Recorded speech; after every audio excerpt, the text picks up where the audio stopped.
was Gold Coast ultra trail runner and very gifted musician Ben Deneen with the Hillbilly Jam. This is part 3 of the Physical Performance Show's summer series, a punchy 4-episode series across January designed to help you kickstart your 2022 pursuit of your physical best performance.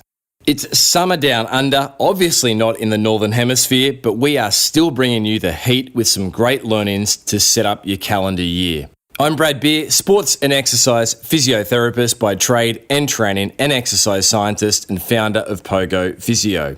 Today's episode is lovingly brought to you by Polar, world leaders in heart rate measurement and GPS watches. If you're feeling like you want to get back to your best in 2022 and beat your best, then check out polar.com.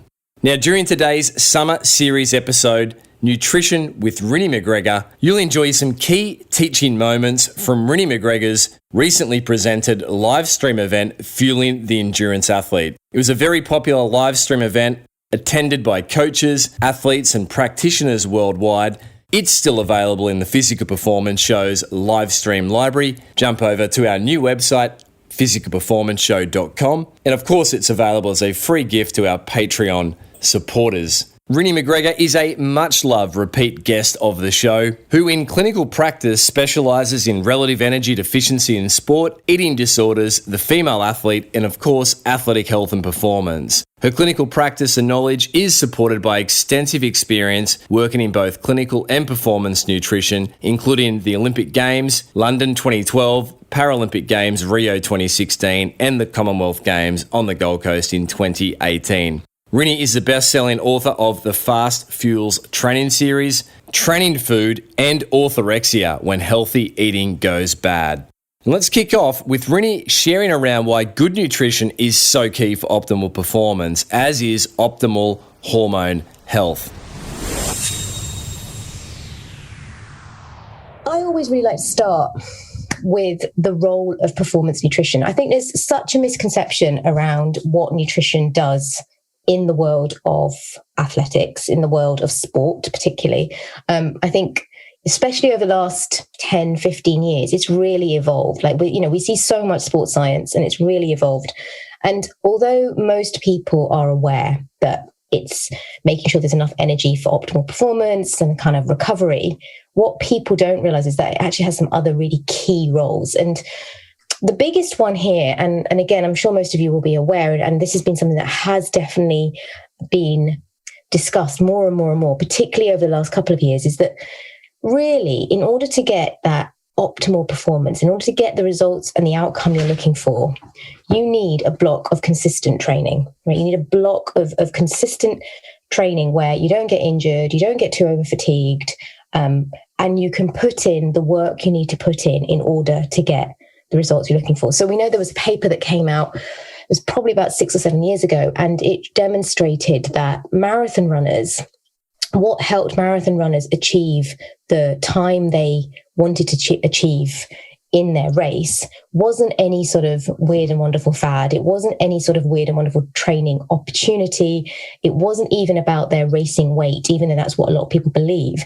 It was actually about maintaining a consistent program where they hit their marathon race pace regularly, to the point that then when it came to marathon day, they were able to basically, be able to maintain that pace comfortably, and it wasn't something that was difficult for them. And obviously, including in that is making sure that you're fueling appropriately so that you can actually maintain that pace. So consistency and performance is really, really key. And it's something that, particularly in my role, I see tends to be where the gaps show up. So you get athletes who are really good, they kind of do all their meal prep on a Sunday, and so like Monday, Tuesday, Wednesday is great, and then it gets to sort of Thursday, Friday, and they start to wane a little bit, or life gets in the way. And I think that's one of the things that, as practitioners in the field, we have to be really mindful of. Not everybody is an elite or professional athlete. Not everybody gets the opportunity to train all day, rest in between. Like, a lot of us are juggling lives, we're juggling family, and then we have our sport that, is still really important to us, and being competitive is important to us. And there's nothing wrong with being competitive, but it's about understanding we can't always be following and aspiring to be like the elite athletes, because actually we have other things that we have to consider. So ensuring that you get good nutrition around your training is going to help you with that consistent performance and more likely for you to get that outcome that you're looking for.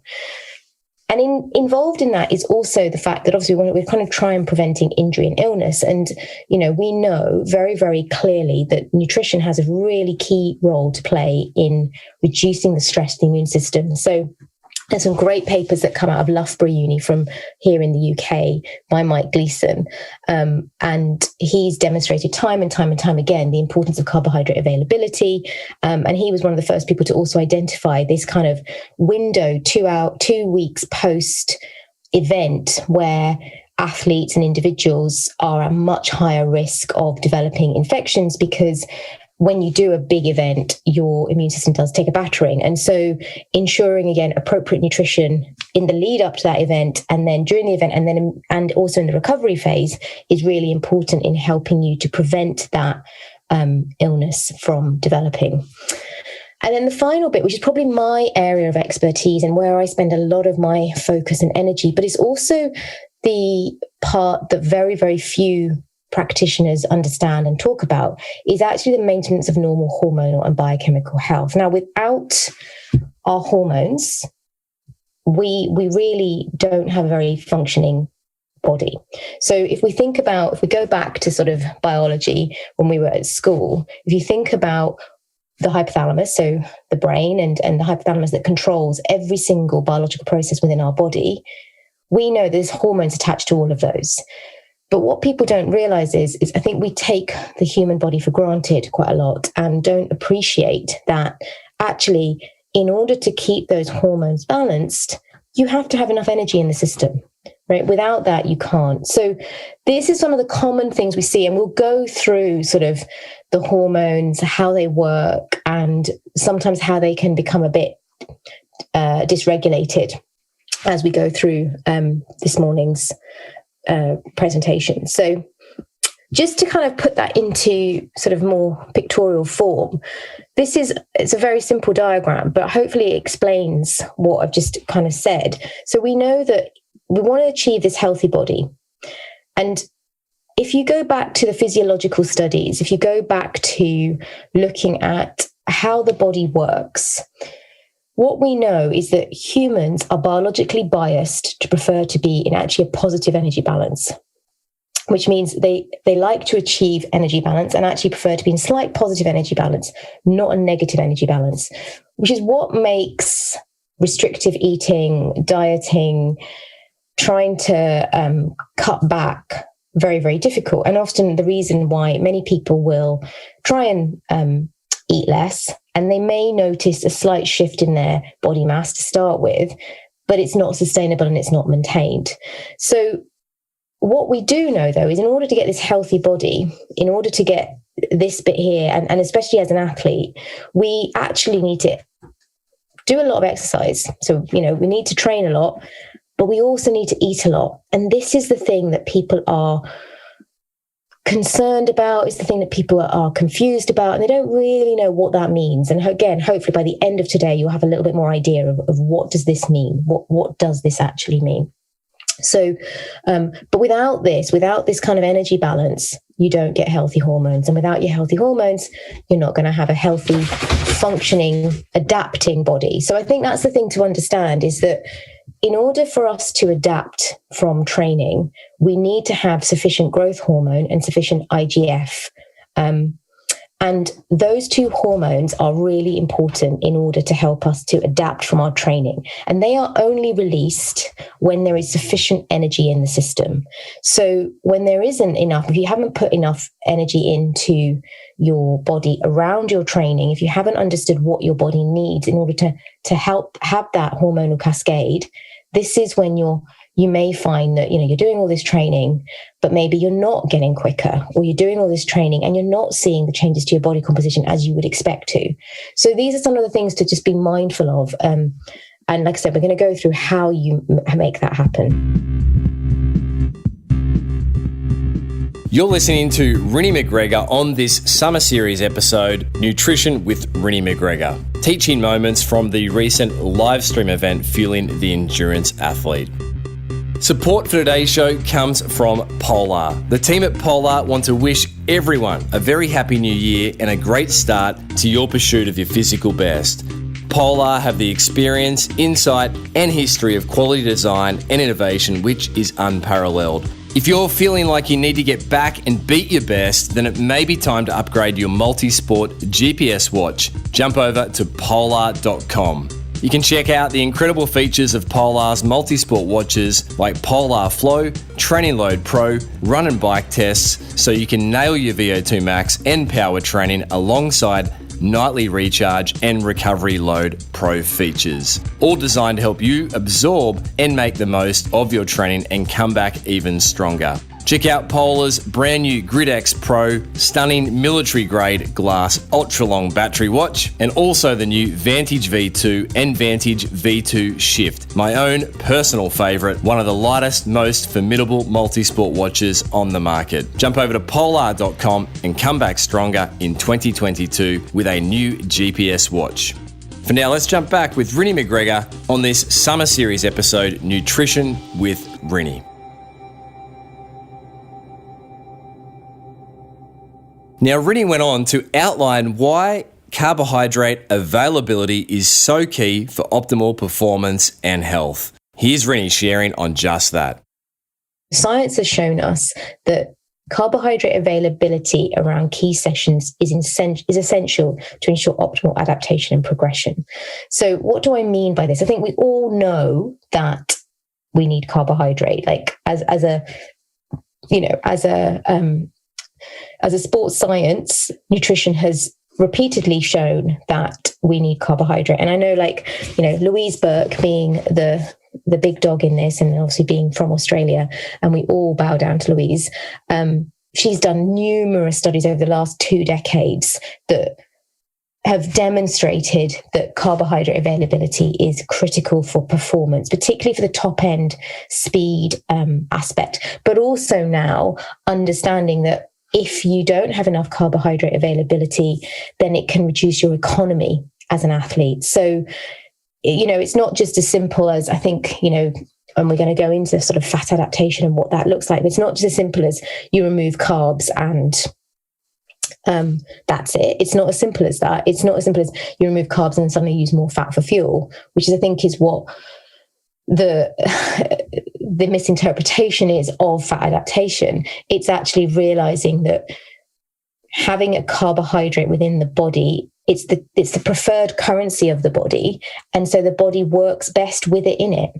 And when you take that out of the equation, it starts to have a negative effect, not just on the fact that you can't hit some of those top speeds. And maybe someone of you will say, but I don't need top speed in endurance sport. Fair point. However, we cannot also forget the importance of carbohydrate for the brain. So when I'm talking to marathon runners, ultra runners, particularly Ironman, one of the things that comes up again and again and again is, you need the carbohydrate availability for your brain. You need it to help make those really important decisions, particularly later on in races when you're becoming quite fatigued. And like when the central nervous system becomes fatigued, as we know, there's been, again, some really good work that shows that, taking on a little bit of carbohydrate, even just as a mouth swill, can kick in the brain and create that scenario that, there is energy available and I can push a little bit harder. But we know that only works for a very short period of time. So that would demonstrate that the carbohydrate intake, particularly during sport, is going to be really, really important, particularly during long endurance sport. So carbohydrate availability is really, really key. So what do we mean by that? So these are kind of some of the figures I have managed to pick out from the research, and hopefully it will kind of help you to see. So interestingly, there's not been much work done on looking at RMR, so that kind of resting metabolic rate, and what the requirements are for male athletes. But we have done a lot in female athletes, mainly because there's so much work on the female athlete triad. And we know that in normal kind of females, this is not athletic females, this is just in individuals, even if they're just sedentary, energy availability should never drop below 35 calories per kilogram of fat-free mass. So that's just to keep the female body working and operating efficiently, and having a menstrual cycle and being able to do all the work it needs to do. And that's for somebody who's just is sitting most days. When you start looking at requirements, it's interesting because there's not a huge amount of data, but we are starting to see that there's a really interesting, the intensity obviously makes a big difference. So if you think about female athletes who train at a moderate intensity for 60, 90 minutes a day, now that's not actually that much. If you're a triathlete, that's not a lot, because let's face it, triathletes of all levels, even recreational level, will probably do 2 sessions a day in most cases. So you're already over that 90-minute potentially. And moderate intensity is a difficult one sometimes to sort of specify. What does that look like? Well, that's kind of like a steady state, but it would include, if you're doing some, you're doing a trail run that's got some hills in it, or you suddenly have a burst up a hill with your bike, or, that kind of thing. So moderate intensity is probably what we would do as an endurance athlete for quite a lot of our training. And so we know that in females, that energy availability should be somewhere between 45 and 55 calories per kilogram of fat-free mass. And that does depend. As the intensity goes up, that'll be more. And as it's a bit lower, it will be a bit less. And it seems to be similar for guys as well, because obviously if we think about male athletes, they're a bit bigger, but their requirements are the same, especially when you sort of work it out against their muscle mass. So this is the kind of rough figure. Now, again, I need to really highlight and caveat here, this is an estimate, because we don't actually know. Everybody's different. And so it's a ballpark. And Louise always says that. I know when I've listened to her and I've sort of read her work, she always says it's a ballpark. And really, only when you're working with somebody do you get to know what their requirements are, because we're all different physiologically and genetically. So we have to take that into consideration. Again, these are, Louise's kind of recommendations, and I've continued to use them from the Australian Institute of Sport. But carbohydrate requirements for training days will range somewhere between 5 and 7 grams per kilogram of body weight, which when I start talking to athletes about this, they look at that and go, wow, that's a lot of food. And it is a lot of food. And this is where sometimes it becomes problematic, because trying to take that on board can feel quite voluminous and quite uncomfortable for some athletes, particularly if you've got smaller athletes, it can feel quite uncomfortable. So this is where you have to get clever with the nutrition tips and actually encourage them sometimes to use foods that maybe aren't quite as voluminous. So, like the pasta, the rices, the breads, they're things we want athletes to consume, but they can make you feel quite full. And so sometimes you have to top it up with, using a sports drink, for example, or adding things like dried fruit, or, kind of using milkshakes. So they're not, you're kind of adding the liquid side of stuff that can not feel quite as voluminous, but can actually still deliver the goods, if we call it. The other thing that's really key here is that we talked about carbohydrate availability around key sessions. So ensuring good carbohydrate in the lead up to a session, during a session, particularly if it's over 90 minutes, and then immediately after, so in that 20-minute window. But that's not just all you have to do. You have to think about it throughout the day. So that good distribution of carbohydrate is really key to getting that hormonal regulation that we've been talking about. When it comes to requirements prior to endurance sportive, requirements go even higher, because obviously you're trying to get full glycogen stores. And again, something we know about full glycogen stores, it's not just about eating a massive plate of pasta the night before. It's actually thinking about it 2 to 3 days beforehand. And the recommendations I often give to the endurance athletes I work with is, if your event is on Saturday, for example, then actually you should be increasing your carbohydrate around Wednesday and Thursday so that you make sure you get nice full glycogen stores. And we know that it can take up to 72 hours for glycogen stores to be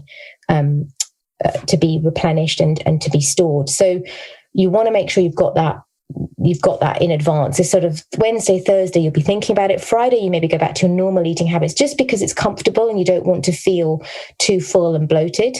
And often if your event is on a Saturday morning, then I would say try and have your main meal on a Friday afternoon. So Friday lunchtime, and then have sort of more lighter, little and often snacks in the Friday afternoon and evening. And what this does is it optimizes glycogen storage. So actually you get better glycogen storage if you eat little and often, and you also make sure that you are hydrated rather than eating bigger meals. And again, the mistake that a lot of people make is assuming that they need to eat more calories. And it's not about eating more calories. It's actually more about changing the composition of your diet so you take on more carbohydrate rather than changing the overall intake. So, for example, if you normally have eggs on toast for breakfast, it's a great choice. But actually, on those days, you might want to have toast or bagel, even because bagel's got a little bit more carbohydrate, with peanut butter and banana, because that increases the carbohydrate, but it's still the same sort of component, but it increases the carbohydrate. If you normally snack on fruits, so like apples and nuts and things, then actually you start snacking on maybe like things like oat cakes or malt loaf. So I'm not sure what the equivalent is in Australia, but a kind of sort of more crackers and fruit bread, that kind of thing. So banana bread, that sort of stuff.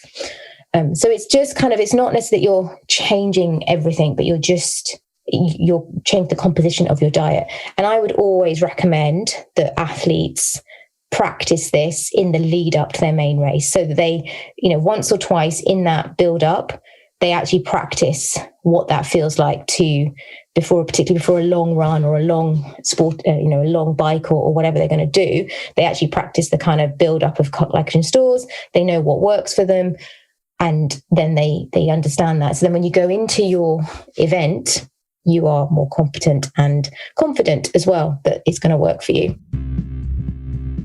You're listening to Renee McGregor on this Summer Series episode, Nutrition with Renee, share-ins from the recent live stream event, Fueling the Endurance Athlete. Support for today's show also comes from Precision Fuel and Hydration, who have a range of tools and products to help you personalize your fueling and hydration strategy so you can perform at your best. Now, listeners of the show will know Precision Hydration, but they've changed their name to reflect the fact that they've been helping athletes nail both aspects of their performance for a long time now. Everyone sweats differently, and the amount of fuel we require varies depending on factors like the duration and intensity of our activity. So a one-size-fits-all approach to fueling and hydration just doesn't cut it. Head to precisionfuelandhydration.com and use their free online sweat test and quick carb calculator to understand your fluid, electrolyte, and carbohydrate needs during training and racing. From there, you can book a free one-to-one video consultation with the team to refine your hydration and fueling strategy for your next race. Listeners of the show can get 15% off your first order of fueling and hydration products by using the code capital TPPS22, that's TPPS22 at the checkout at precisionfuelandhydration.com. And support for today's show also comes from the wonderful team at Amp Human and Momentous, building the future of human performance. Amp Human are the creators of PR Lotion, an incredible product designed to maximize your training and recovery by unlocking bicarb, a natural electrolyte that improves muscle function and helps you combat fatigue during your hard workouts. Amp Human's PR Lotion is used by some of the planet's hottest endurance athletes, including Ineos Grenadier and Ironman triathlete Cam Worth. It's no secret that bicarbonate supplements have a positive effect on performance, and the Amp Human and Momentous team have cracked the code with PR Lotion, including Ineos Grenadier and Ironman triathlon champion Cam Worth. Train, compete, repeat with Amp Human's PR Lotion. Now, as a special offer for the Physical Performance Show listenership, you can save 25% off when you buy your PR lotion from Amp Humans brand store at bikeexchange.com. Simply use the code TPPS25, that's capital TPPS25 at checkout. Get some PR lotion on your hardworking muscles and experience the benefits. For now, let's jump back with Renee McGregor on this Summer Series episode, Nutrition with Renee.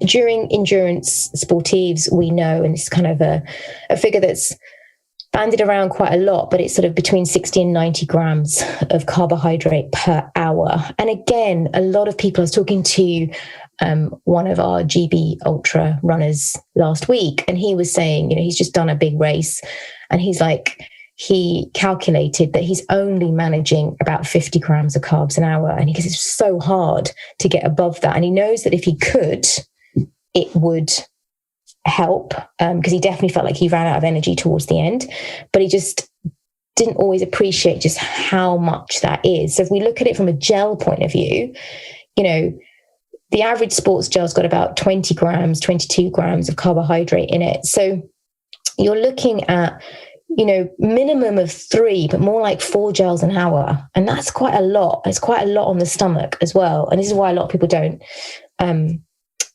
do it, because it's quite uncomfortable. So again, it's finding different options that work for you, but equally training the gut to be able to absorb it.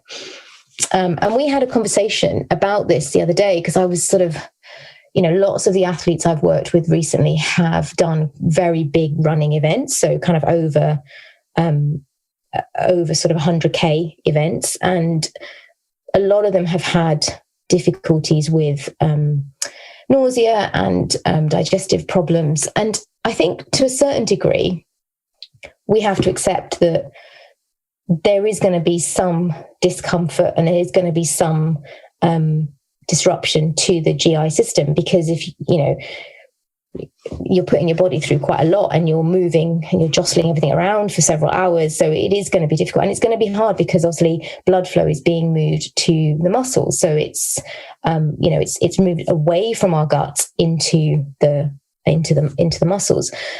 And I think something I'd love to see, and I'm just putting this out there because it's not, as far as I know, there's no research on it. And I think it'd be a really interesting research to do, is what is happening at that point? Because if we then bring in the whole gut biome aspect of things, if you have a disrupted gut biome, I wonder what it does to that gut biome when there's not enough blood supply to it. And if that has actually got something to do with why certain people really struggle with nausea, even when we've corrected their salt balance, we've corrected their fluid balance. Like, you go into the research, and the majority, the key reason why individuals tend to get nausea in endurance events is fluid and salt balance. That's the key reason. So it's dehydration. But if you've corrected that, and for the lot of athletes I work with, we've corrected it. We've looked at sweat tests, we've looked at fluid intakes in previous races, and we've adjusted it, and we've sort of taken into consideration the environment. If we've done that and they're still getting nausea, then it would suggest that there's something else going on. And a lot of the athletes I work with are very, they're very well trained, and they've got long training years and training ages, and they've done all the kind of training the gut in order to receive carbohydrate, but they still have issues. So I think there's something there. There's something that, I think we're still asking the question, why is it in these long endurance sportives that it's so difficult? Like, you get the outliers that manage to make it through without any problems or any disruptions, but why is it so difficult? And there's a lot of questions that I'd like to ask, but I think just something to be aware of, and to help your athletes when you're working with them, to explain that, it can be a problem, and it's not to panic. And it's actually maybe about giving strategies on how to cope with it, which is what I do with the athletes I work with, is kind of some top tips. So things like actually having some boiled sweets can be really good when you're feeling nauseous and you don't want to take nutrition on. That's the danger, because if you don't take nutrition on at that point, then it can lead to obviously depletion, and then you're going to end up with real problems and fatigue, and maybe you won't be able to finish the race. So if you can get on top of again, we go back to that central nervous system fatigue, if you can just suck on a boiled sweet for, a long period of time, and it might be that you have 3 or 4 of them in an hour, what I've noticed is that helps the brain to get enough blood glucose, and then you can start making better decisions. And actually often it does alleviate some of the nausea. Again, making sure that you are drinking. It can be really hard in long sportives to know how much you're drinking, because you might have a few swigs and then you throw the bottle away, or you run into a checkpoint and you don't know how much you've had and you're just topping it all back up. So I think it can be quite hard to know what you're drinking. And I suppose it's just being aware of all the potential things that could be causing and leading to the nausea. So we've kind of already spoken about this, but a couple of things I wanted to point out here about the specific role is that, so we know that it's the only fuel source suitable for moderate to high intensity training. And that's really, really important to remember and to focus on. We know that low carbohydrate availability around training, specifically in athletes, will impact the hypothalamic pituitary axis and specifically the production of T3. And I'm going to speak a little bit more about this as we go through. But it is something that, in our clinic, we often test T3, which is a thyroid hormone that does measure energy availability. And we know that carbohydrate specifically is really important in ensuring that T3 values are optimal. So, you can have somebody who may be getting enough energy availability, but if they're not giving their body enough carbohydrate, you'll get a decreased T3. And if T3 is low, then it's a feedback loop back to the hypothalamus that, something's wrong here. There's not enough energy here. And then this is how we then get this sort of down regulation of the body. Again, we've spoken about this before, that insufficient carbohydrate has been related to a depressed immune system and poor recovery. And that's something that we do see, is that if you don't have enough carbohydrate, then you will notice that you don't recover as efficiently between training sessions. And, while that might not be an immediate thing, you'll probably notice it over a course of several weeks, that it's not going to be enough to keep you feeling motivated as well. So it's really important. And then, as we said, it's a new area of sports nutrition, but we're definitely seeing more and more links between the gut biome and performance. And obviously we know that the key components to having a good gut biome is a variety of eating and lots and lots of different types of food, but also very important that the foods that are important are whole grains, are beans and pulses, are vegetables and fruit. But again, making sure that you're not taking just vegetables and fruit on, which then displaces the amount of carbohydrate you need.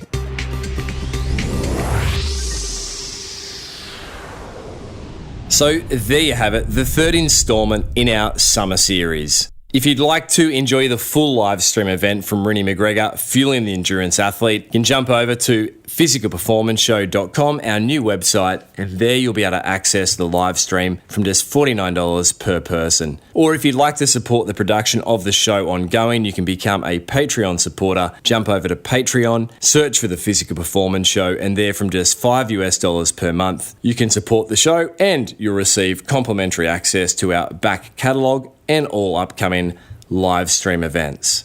As always, a massive thank you to the team who make this show possible, including across the summer break, Daryl Misson, our audio engineer, Susan Wilkins, show administration, Matthew Olding, show graphic design. Now we have some wonderful things lined up for 2022, including a return appearance and follow-up live stream from the very popular Dr. Stephen Seiler, the forefather of the polarized training approach. And Dr. Seiler swung past the Physical Performance Show headquarters recently with an update for us and a special request to take part in some research that himself and his team are conducting at the moment. Hi, this is Dr. Stephen Seiler. I'm looking forward to rejoining you for a 2022 Expert Edition and a live stream event titled Durability and High-Intensity Repeatability in Endurance Training. So stay tuned for the date release.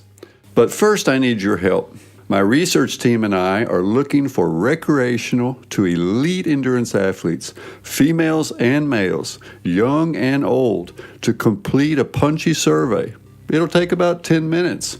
We are researching the relationship between training characteristics and health experiences, both diagnosed health conditions and the little nagging things that don't get diagnosed. So please jump over to my Twitter account and click on the link from my pinned tweet to contribute your data to this research study. I thank you in advance for your participation, and I look forward to joining you later in 2022. Now, coming up on next week's episode of the Physical Performance Show, we will bring you the fourth and final installment of this, our summer series, as we bring you some punchy learnings around how to best prevent and rehabilitate injuries that tend to plague endurance athletes, that is, injuries to the muscles, joints, tendons, and bones. So until next week, keep pursuing your physical best performance. I'm Brad Beer, and this has been the Physical Performance Show.